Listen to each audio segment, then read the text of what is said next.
Welcome to the French Rugby Show. I'm your host, Chris Salteni. Let's roll the intro. One of these days, I'm going to get the intro done, and it's going to be the best intro to any sports show that you have ever seen. Hopefully, we'll see. This is the French Rugby Show wrap-up of the top 14. Round 3 is done and dusted. Let's have a look at the stats from the weekend. 314 points scored, 32 tries, 10 cards, none being red. So we've sort of taken the red card count down. Still 10 cards over the weekend is quite a lot. Top point scorer this weekend, Rory Cocker on fire with his boot, scoring 22 points. Team of the weekend, Bordeaux scoring 4 tries and having 34 points in total. Now let's have a look at the winners and the losers from the weekend. Castres going down to Bordeaux at home. Toulon going down to Leone. Pau getting over that contest against a competitive Agen. Montpellier winning the Battle of the Oceans against La Rochelle.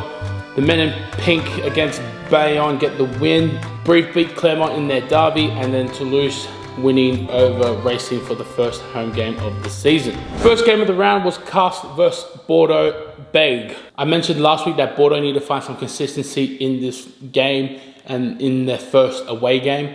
Now they played 2 great games, beating Toulouse at home and then smashing Toulon at home.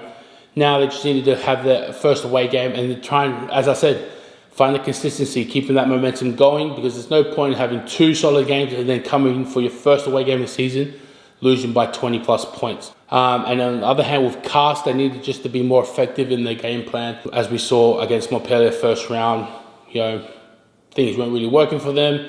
And then when they went to Racing, everything wasn't working for them. So they just need to go back to the drawing board and then concentrate on being effective in their game plan. Coming to this game, both teams seem to go out and work on that. Bordeaux being consistent all over the park to be able to score tries to convert points. With Castres being patient, doing the little things well, allowed Bordeaux to make mistakes and for them to capitalise on. And with Rory Cocker with his boot, keeping Castres intact with Bordeaux in this contest. Just the lack of discipline which allowed Castres to stay in the game, but Bordeaux came out to win this with 4 tries against Castres 2.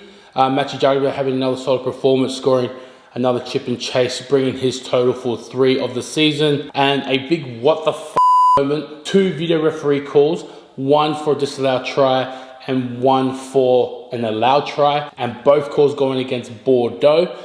I have to, just watch, this is what it was. The first one was a forward pass. Even the commentators were surprised that he made this call as a forward pass. You could see clearly it wasn't. And then the second one was Blair Connor beating the Castres player to put the ball down first. He said he came in from the side and he can't have significant pressure putting the ball down where the Castres player was on top of the ball. So he gave the try to Castres because of Castres' position and compared to Blair. You just have to have a little bit of pressure. It doesn't matter if you're coming from the side. If you got a fingertip to the ball before the other player got the fingertip or a hand to the ball, then you got there first. So Bordeaux beats Castres in Castres for the second year in a row to win 3 from 3. Next game, Toulon versus Leone. Now this was really upsetting for me because Leone beat Toulon. So that screwed up my almost perfect. This is 2 weekends in a row that I would have got a perfect score if I just went with my gut and picked. Because if I go and get 7 out of 7 every weekend, it's not fair, is it? Anyways, again, there's not much to say in this game. Toulon are just not the same Toulon of old. Don't know why. Actually, I think I do have an idea why, but we don't have time on this show for me to explain it. So I just think that Toulon just need to restructure, maybe have a fresher breath there, start again from next week, or start again from when the international players come back from the World Cup. Now Leone was in the same boat of Bordeaux. They had 2 great games, smashed stuff I'm saying in the first game, and then had a tough contest against Toulouse. If they want to be one of the top teams, they need to have consistency as well. No point, again, like I said, having 2 solid games at home and first away game of the season, get beaten by 20 points, which could have happened here if Toulon showed up. There were some controversies in there, like the Bordeaux game with the try. It was knocked down. The referee said it was knocked back, but he was gone for the intercept.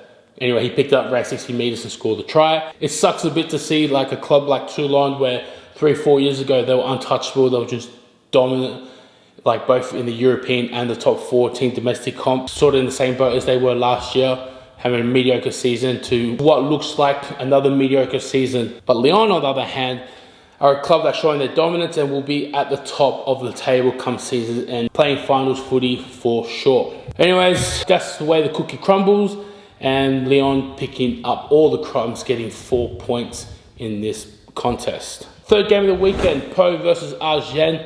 Tough game for both teams.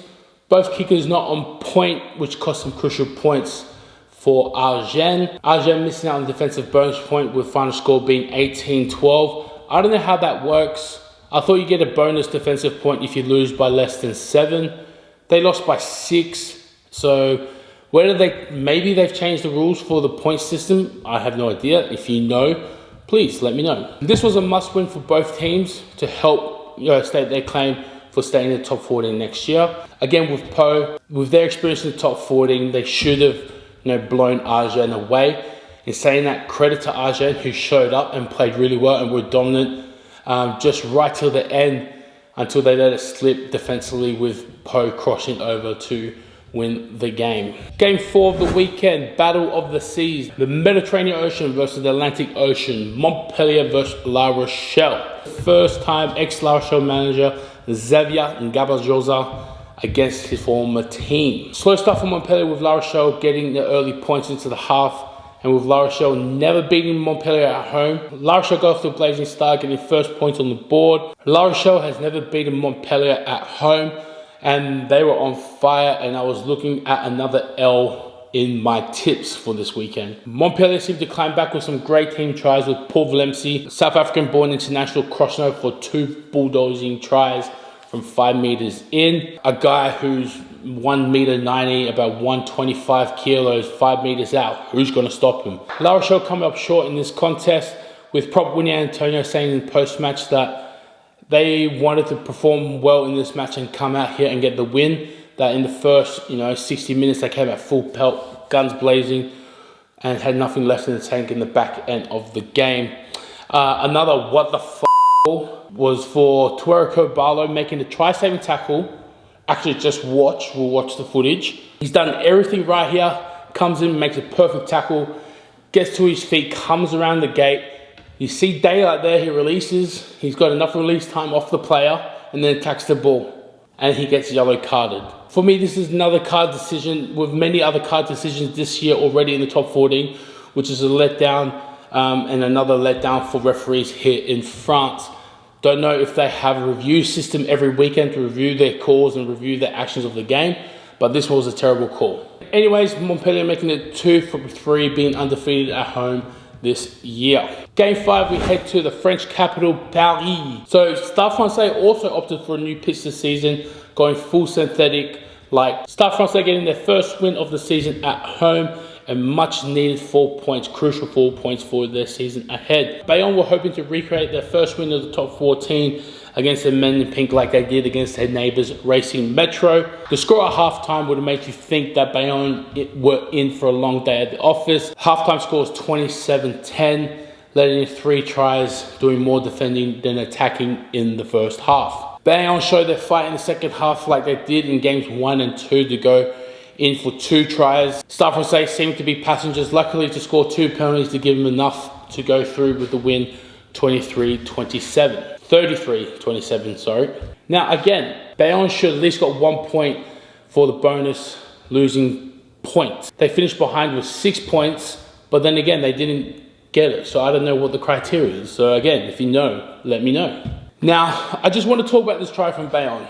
This was a great display of running rugby and having forwards mingling in with the backs, showing off basic skills and initiative. Here it is. More is created, hooker bursts off, hooker throws the offload, halfback goes into contact, back row at halfback, realizing momentum, gets it out quick with prop running in at first receiver, distributes the ball to a back who gets the ball back off in an offload. Then his prop partner comes in and goes in at half, passes it to his second rower in the first receiver position, who spots the opportunity out wide for Bayonne, then to dot down for first points in the second half. Now you don't see teams in France play that. You don't see props going in at halfback or coming at first receiver.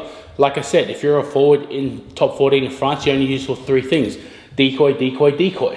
It's good to see that the coach allows the Bayonne players to play freely. And as they would have said in Rugby 208, that was champagne rugby. Now to our match of the round, the 100th game between these two clubs, Brive and Clermont. As I said last week, if Brive lost this game, they could book their tickets straight to Pro D2 for next season. And to add to that pressure, they haven't beaten Clermont at home since 2014. So they had the pressure of playing in front of the home ground for the first game of the season, having 0 points from 2 matches to play against the vice champions of France, Clermont, who have 2 wins and have beaten Brive at home since 2014. There was great passage of players from both teams. It was a very tight contest, to the point where you looked at Brive and you think, okay, Brive, the way they're playing, they belong in the top 14. There's 2 players that have been standout for me for Brive. It's been number 9, Julien Blanc, and number 8, Farsal. These players have been getting Brive a lot of forward momentum.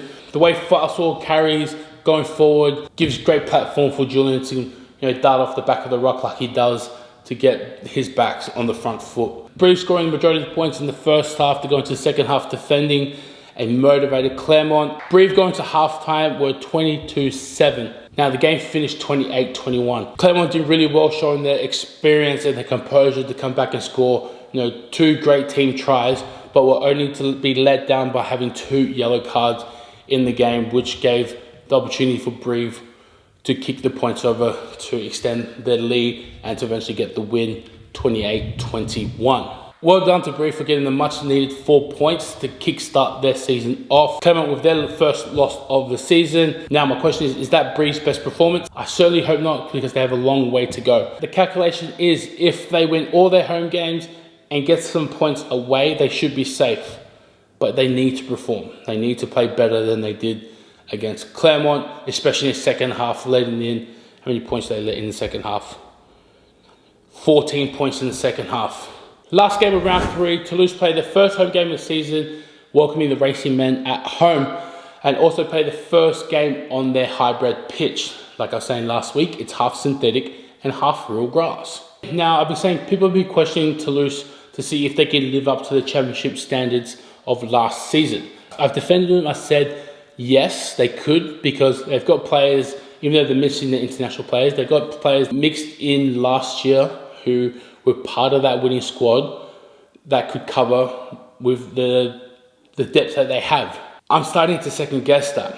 They just won by 3 points against a team that gifted them the first try with a penalty try, then having 2 yellow cards in the first half, pretty much playing with only 14 men in the first half, to only come out and win by 3 points. Toulouse missed 3 conversions. That's 6 points, 6 crucial points that they've missed out on. That could have given them some more confidence to know that they were maybe 2 points, 4 points, 6 points in front, that they could probably have the opportunity to play a little bit more instead of being more conservative to look after the lead. Racing Metro came to Toulouse looking for that W against the underwhelmed Toulouse team. So Toulouse come away with the 4 points in their first home game of the season with their first win.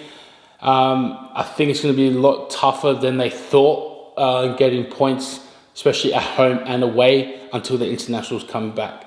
I think the thing that the internationals add to this team is the X factor. Romain Ntamak, Anthony Dupont, Chesson Colby, Maxime Médard, Johan Huget, all these players have the ability to be game winners for this team Toulouse. So that's a lot of firepower already missing from that team. So maybe you can start looking at it that, okay, these internationals are very important to the way Toulouse play. Anyways, that's it. That's the wrap up. That's round 3 of the top 14 done. Let's have a quick look at the ladder. In the top 6, we see Leone, Bordeaux, Montpellier, Clermont, Pau, and Racing. I don't think Pau will stay up there much longer. Now we go back to the bottom end of the table. Agen, Brive, and La Rochelle sitting last. Well, we definitely know that La Rochelle are not going to be there. Brive don't get the act together and keep playing better, then they will definitely be in that last position. But that's how it looks at the end of round 3 going into round 4 next week. Now, my highlight from the weekend was Brive getting that win. Now, I know I've been riding them hard, saying that they need to perform better.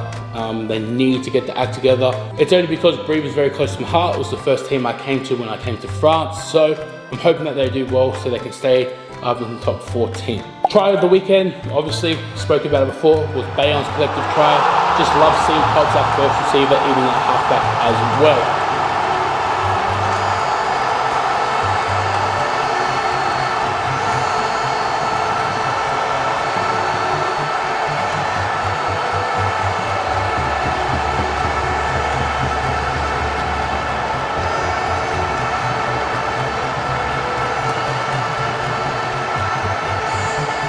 Now normally it's the flop of the weekend, but I'm going to go with the funny of the weekend. Was the old shake my hand to get the pat on the chest one, so.